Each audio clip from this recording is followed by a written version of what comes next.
Voilà, bonjour à tous. Nous sommes dans notre émission intitulée L'écrivain et son œuvre. Dans cette émission, nous allons vous présenter un écrivain et nous allons aussi présenter son œuvre. Et sur ce plateau, nous avons notre écrivain qui a publié son livre depuis 2022. Il souhaite assez que son livre soit diffusé, acheté, vendu. Et j'espère qu'il se présente lui-même. Mon frère, bonjour. Bonjour, pasteur. Voilà. Qui êtes-vous?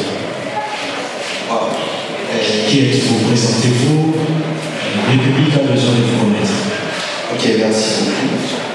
Et moi, c'est le prophète John Peter Youlou. Je suis écrivain et auteur, entrepreneur, ingénieur civil. Et voilà, je suis enfant de Dieu. Voilà, merci beaucoup. Il dit qu'il est enfant de Dieu, il est ingénieur, il est entrepreneur. J'ai une question là. Pourquoi ne pas vous concentrer dans votre domaine entrepreneurial, mais vous êtes lancé dans l'écriture, dans la littérature? Pourquoi l'écriture? Qu'est-ce qui vous a motivé à devenir écrivain? Ok, merci pour la question. En fait, de manière simple, ce qui m'a poussé à devenir écrivain, parce que au-delà de la passion de l'écriture, parce que je suis un bon lecteur, d'abord, l'écriture, c'est un appel. C'est un appel au-delà de la passion de l'écriture. Donc, pour moi, c'est une vocation. Donc, je suis appelé à écrire parce qu'il y a plusieurs personnes qui ont la connaissance plus que moi, qui n'ont pas écrit. Alors, pour moi, c'est au-delà de la passion, c'est une vocation. Voilà. Nous sommes en face de votre ouvrage intitulé Apprendre à se connaître selon Dieu. Pourquoi ce titre? Il fallait parler de la délivrance. En tant qu'entrepreneur, il fallait peut-être parler du projet d'entreprise. Mais pourquoi ces titres? Voilà. Et pour répondre de manière très simple, ces titres est intriguant et aussi interpellateur. Apprendre à se connaître selon Dieu. Pas se connaître selon soi-même, mais selon la pensée de Dieu, selon la volonté parfaite de Dieu. Alors, en fait, nous voulons juste dire, il est important de se connaître selon la pensée de Dieu, pas selon nos propres expériences, selon nos propres connaissances, mais selon la révélation de Dieu. Donc, c'est pourquoi nous avons intitulé notre livre Apprendre à se connaître selon Dieu.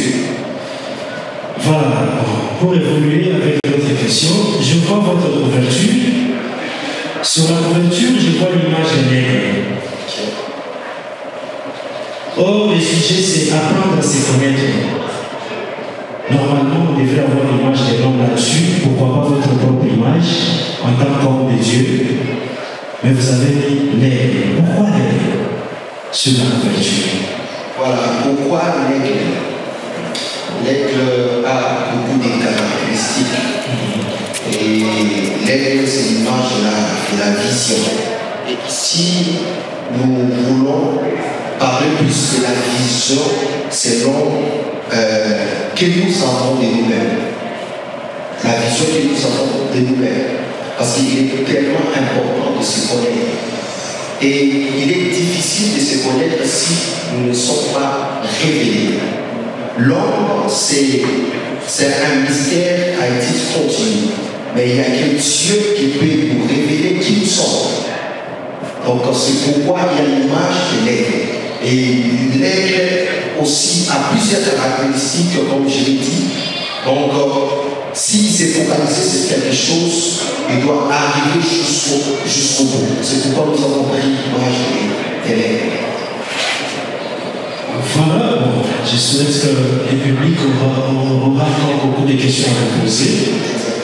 Personnellement, moi, je ne suis pas très satisfait parce qu'il fallait être même une brebis. Parce que Jésus-Christ a dit au dernier temps ou au dernier jour, il aura séparé les boucs et les brebis. On pouvait être une brebis, mais pourquoi Et l'image, donc, elle nous attire plus à la vision. Je le répète plus, c'est ce que tu vois, tu peux l'avoir. Si tu connais qui tu es, tu peux comprendre déjà, c'est à continuer à payer. C'est pourquoi nous avons l'image de l'aigle par rapport à la vision. Voilà, merci. C'est par rapport à la vision qu'on a placé l'image de l'aigle sur la couverture. Donc tout homme doit aspirer à devenir un aigle. Parce que ce qu'on est ou ce que l'on voit, c'est ce que l'on devient. Si je vous comprends bien. Et je vois le titre n'est pas terminé. Vous avez été apprendre à se connaître selon Dieu. Et par la suite, vous avez ajouté l'homme est un être à étude continue. Qu'est-ce qui vous pousse à dire que l'homme est un être à étude continue? C'est-à-dire l'étude sur l'homme ne prendra jamais fin. L'homme doit continuellement apprendre qui il est réellement. Qu'est-ce que vous voulez dire par là? L'étude ne prendra jamais fin sur l'homme. Par rapport à l'homme, oui, l'étude continue. Pourquoi? Parce que déjà, il y a, depuis la nuit des temps, il y a des débats qui se basent sur les théories et la théologie et aussi par rapport à l'anthropologie, le titre de l'homme.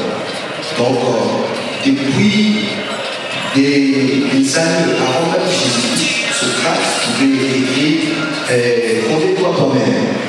Connais-toi toi-même. Pourquoi? Parce que directement, l'éthique de l'homme intriguait l'homme. Donc, l'homme s'intéressait déjà. Il voulait déjà apprendre. Socrate à Paris, dans les temples de Delphes, il y a combien d'années? Il y a plus de 2400 ans. Donc, avant Jésus-Christ, et il y a un homme déjà qui s'est posé la question.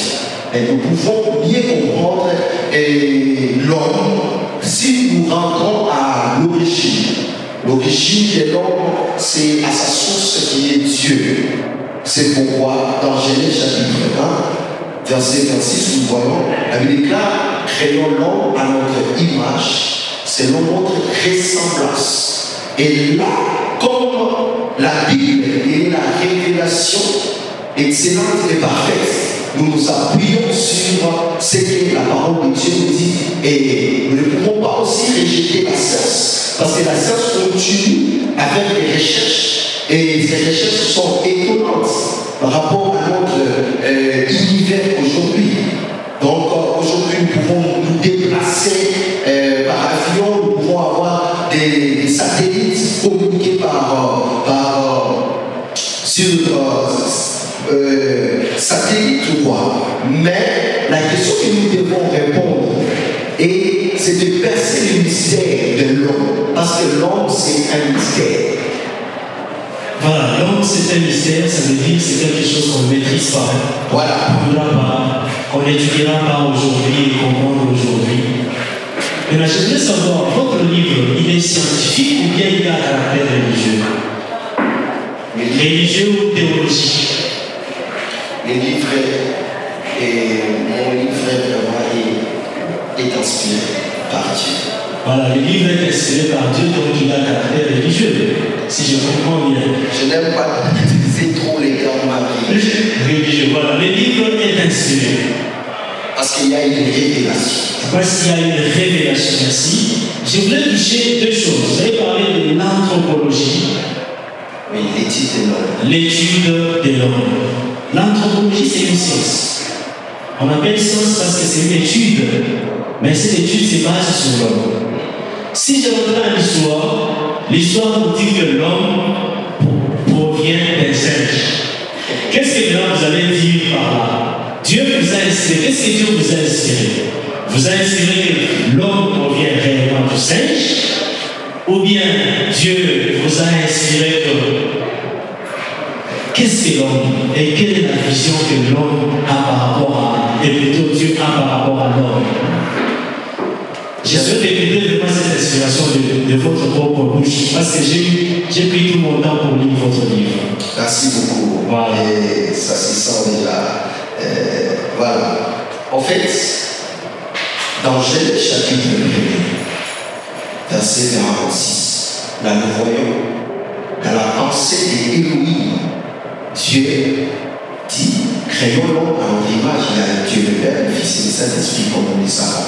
Alors, dans Genèse chapitre 2, partie verset 7, si je ne me trompe pas, là nous voyons maintenant la matérialisation de l'homme qu'on a créé spirituellement.